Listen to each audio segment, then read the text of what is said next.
അങ്ങനെ ഞാനും ഉണ്ടാക്കി ഷക്ഷുക. വളരെ ട്രെൻഡിങ് ആയിട്ട് ഇപ്പോൾ പോയിക്കൊണ്ടിരിക്കുന്ന ഒരു വീഡിയോ ആണ് കേട്ടോ ഷക്ഷുക്കയുടെ ഒരു റെസിപ്പി.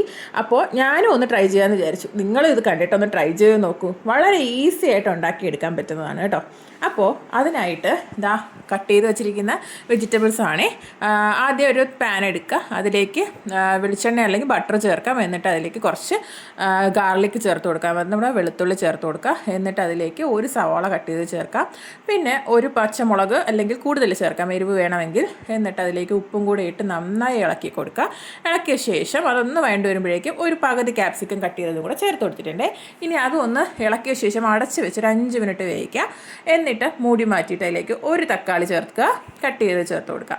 ചേർത്ത് കൊടുത്ത് അതും ഒന്ന് ഇളക്കിയിട്ട് ഒരു വലിയ തക്കാളിയുടെ നീര് അടിച്ചെടുത്തിട്ടുണ്ട്, അതും കൂടെ ചേർത്ത് നന്നായി ഇളക്കി അടച്ച് വെച്ച് ഒരു 5 to 10 മിനിറ്റ് ഒന്ന് വേവിക്കണം കേട്ടോ. അടച്ച് വെച്ച് വേവിക്കാം. എന്നിട്ട് അതൊന്ന് വെന്ത് വരുമ്പോഴേക്കും അതിലേക്ക് പൊടികൾ ചേർക്കാം. മഞ്ഞൾപ്പൊടി, കുരുമുളക് പൊടി, മുളക് പൊടി, പിന്നെ നമ്മുടെ പെരുംജീരകപ്പൊടി, അതും കൂടെ ചേർത്ത് നന്നായി ഇളക്കി കൊടുക്കുക. എന്നിട്ട് അതൊന്ന് വേകാനായിട്ടുള്ള ആവശ്യത്തിന് വെള്ളം, ചെറിയൊരു ഗ്രേവി വേണമല്ലോ, അതിനുള്ള വെള്ളവും കൂടെ ചേർത്ത് അടച്ച് വെച്ച് ഒരു 5 മിനിറ്റ് വേവിക്കുമ്പോൾ ഇതാ ഈ ഒരു രൂപത്തിൽ കിട്ടും. ഇനി ഓരോ മുട്ട ഒഴിക്കാനായിട്ടുള്ള ഹോള്, അതായത് ഒരു ചെറിയ വട്ടം ഇട്ട് കൊടുക്കുക. 3 മുട്ട എന്താ ഉണ്ണി പൊട്ടാതെ ഇട്ട് കൊടുക്കുക കേട്ടോ. എന്നിട്ട് ഞാൻ അതിലേക്ക് ഓർഗാനോയാണ് ചേർത്ത് കൊടുത്തത്, നിങ്ങൾക്ക് വേണമെങ്കിൽ മല്ലിയില ചേർക്കാം.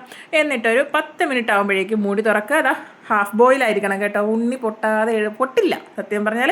10 മിനിറ്റ് ആകുമ്പോഴേക്കും ഒന്ന് സെറ്റ് ആവും കേട്ടോ.